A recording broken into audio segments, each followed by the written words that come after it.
everybody, welcome back to another video, and uploading another gas mask video because it's been a while. But today I have with me the M9A1 gas mask, and right now it's perfectly sealed in this container, even though the tin can right here that I currently have right now, it's kind of a little bit beat up. But as you can see, here's the little key thing to unscrew it. So it's basically like its nickname is the gas mask in a can. So it's basically kind of like opening a gas, like a food container, but except instead of food, it's a gas mask inside. So it's just a gas mask in a tin can. So it says mask protective field M9A1. Its face piece is small, so I'm gonna hope this fits me. And its position of canister is on the left. So, and this is dated. I don't know what that says right there. NY. So that's a 110/16/52 1, maybe 1952. So you can see the can is in, well, it's not in the best condition since it's all banged up, but I'm gonna hope I could still open this. So first, get into the frame right here. So start by untaping this. Oop, that didn't help. I just need to get this key out of there so I could open this actual can. And oh my god, the tape does not want to comply with me. Here we go. Now, hopefully I'm not a dumbass and I know how to use this. So here's the little key to open this can, this little tin can that it's sealed in. So hopefully I know how to use this. So if I'm correct, there should be a slip right here, which I could just insert it in. Pause. Maybe right here. That's too big. Maybe this little slit right here. I'm curious as to how this is gonna work since it is kind of banged up.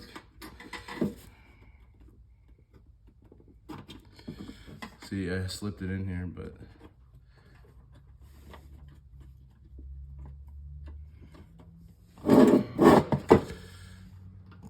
so I should be able to twist and turn it, but because it's banged up, this might be a little bit harder than I expected it to be.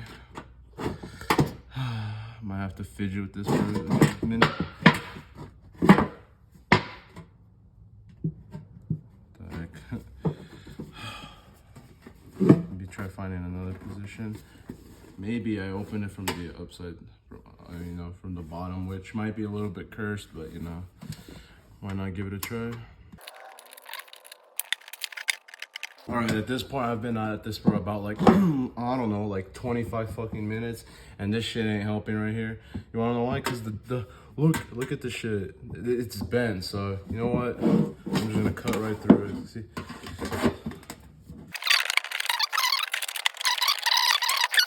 So, the gas mask is now open, and here's the contents of it. It's literally wrapped in some plastic paper. So, here we go. Here we go.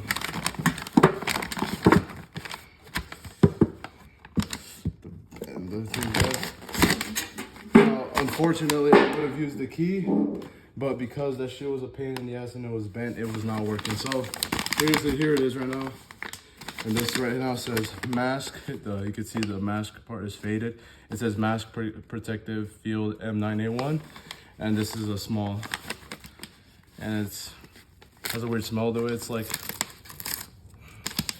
I don't know, it kind of smells like it's like a Home Depot smell, like just, like a brand new tool. So, open this.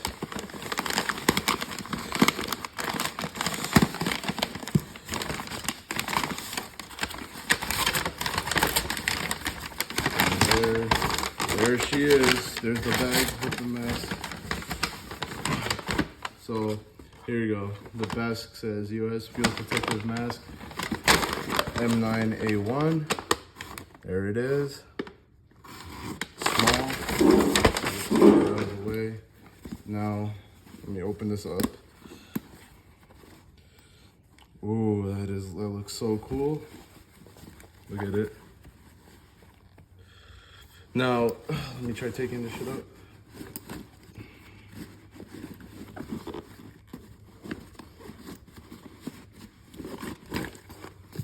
Here we go. There she is, the M9A1 gas mask. Now, this, if you're wondering what this thing is right here, it's like a cardboard thing. It's basically for the gas mask to hold its face shape. And wow, this thing has held up. The little what's it called? XLL flap right here is kind of bent. But other than that, it's all right. Look at it. And here's the filter right here. Now, I'm gonna warn you right now, guys. I am not gonna wear the filter with it because it's a filter from the late 40s, early 50s, and it has asbestos in it, so don't want to breathe anything that's going to give me lung cancer. So let me start unwrapping this. Take this off.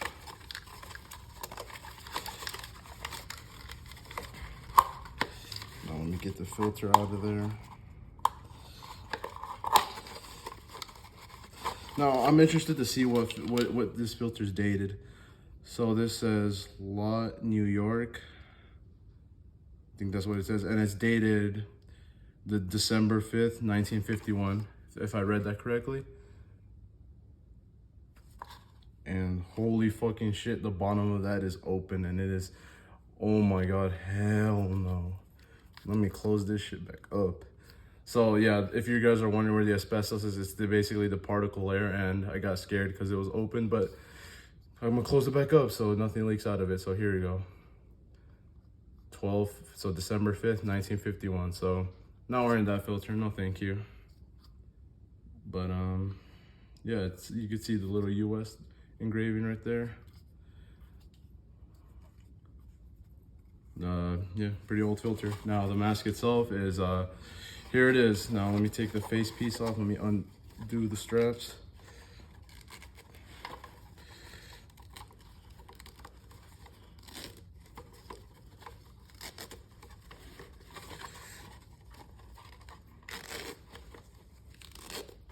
I'm not trying to like use all my force on the straps because they might be a little bit delicate.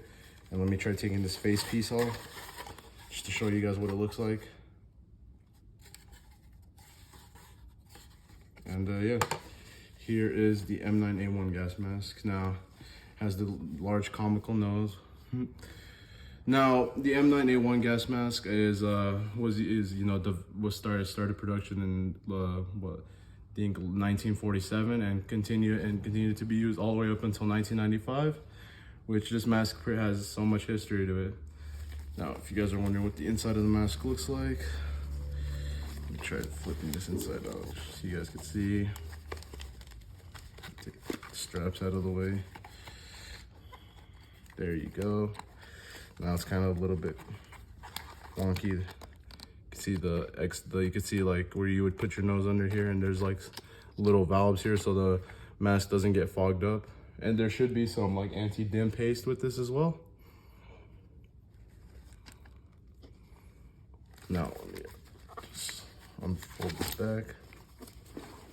Make sure I'm still filming.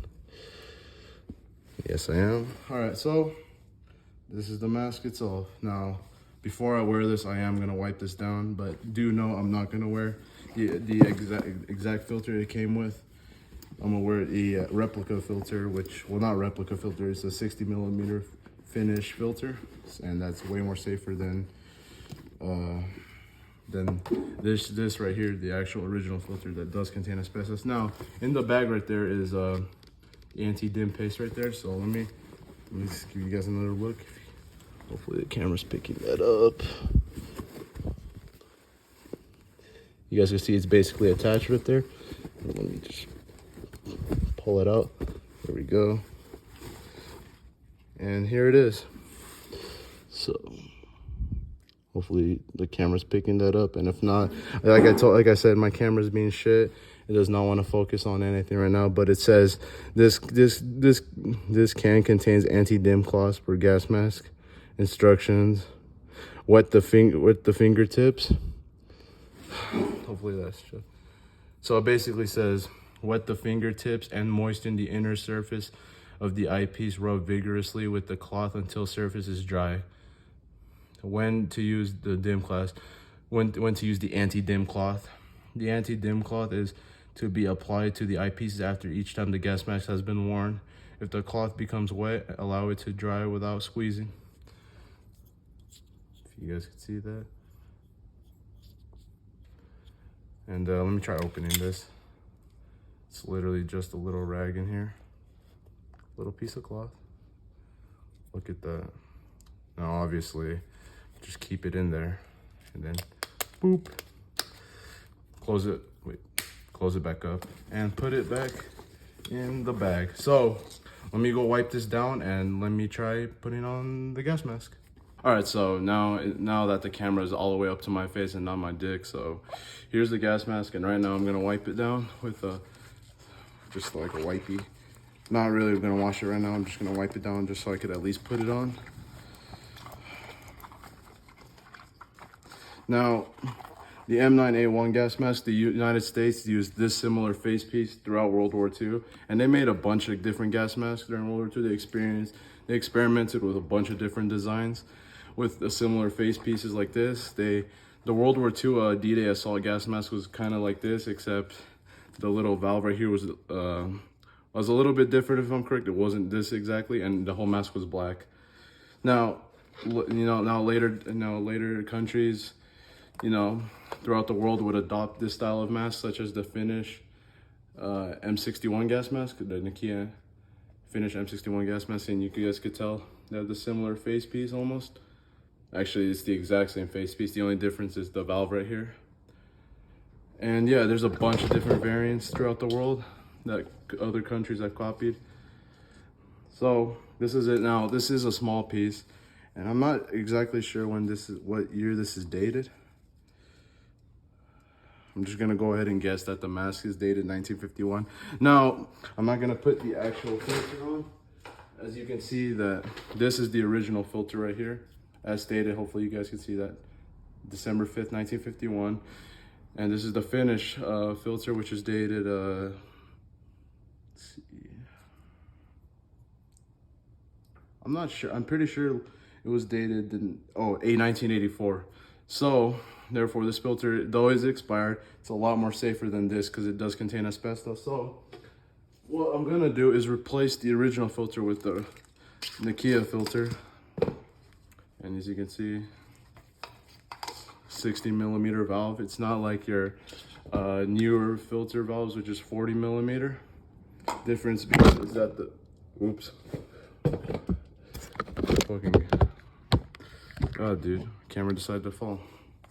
All right, so what I was gonna say before my camera decided to fall on me is that the difference is that the 40mm filter is a lot smaller than the 60mm filter, and hopefully my camera doesn't fall or else that shit will piss me off. But if you really want to use an old mask with a modern filter, you could get a 60mm to 40mm adapter and just screw it on here, and then there you go, you should be straight. So let me try screwing this on. Hopefully.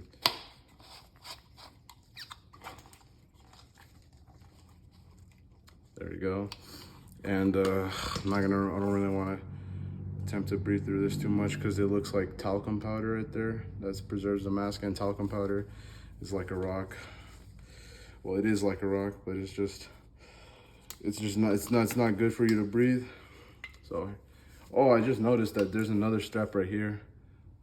There's an extra strap that buckles right here. But that's cool, so take that off and all right, yellow. Hopefully, okay, so hopefully this fits me.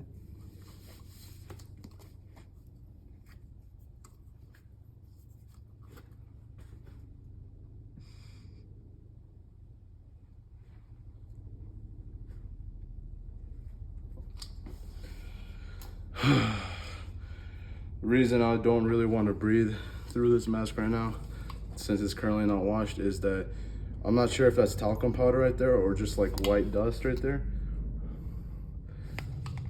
But I do not want to breathe any of that, so that feels literally like powder right there on my finger. So I'm gonna try putting it on one more. I'm gonna put it on again. I'm gonna hold my breath through this. When I actually wash it, I'll have no problem breathing through it. But surprisingly, for this being a small, this does fit me. Usually small, mediums, or even larges, they all fit me, so.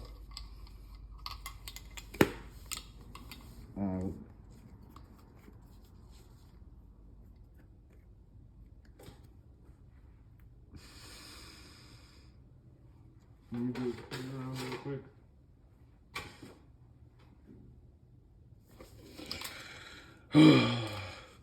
Now the mask is, I'm sweating in the mask, which the anti-dim cloth would come handy for to wipe down the lenses, which because you know I'm starting to kind of fog it up a bit. So yeah, hope you guys enjoyed this video, and yeah, the M9A1 gas mask is a pretty cool looking gas mask. You developed in 1947 and used throughout the 1960s, even during the Vietnam War, and used all the way up until 1995.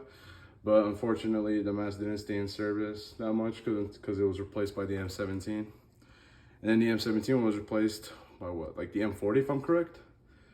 And yeah, but other than that, this is a pretty cool looking mask. I'm gonna go wash this now to preserve this. And hold up, I'm just wondering if I could, like, before I end the video. Oh yeah, I can. Wait, I could open up the little flap to the little rubber valve piece, and that's dated what? It's either, wait, 1951 or 1944. I'm not sure. You guys can be the judge of this. So correct me if I'm wrong on any of this information. But yeah, hope you guys enjoyed. And I'll see you guys in the next video. Peace.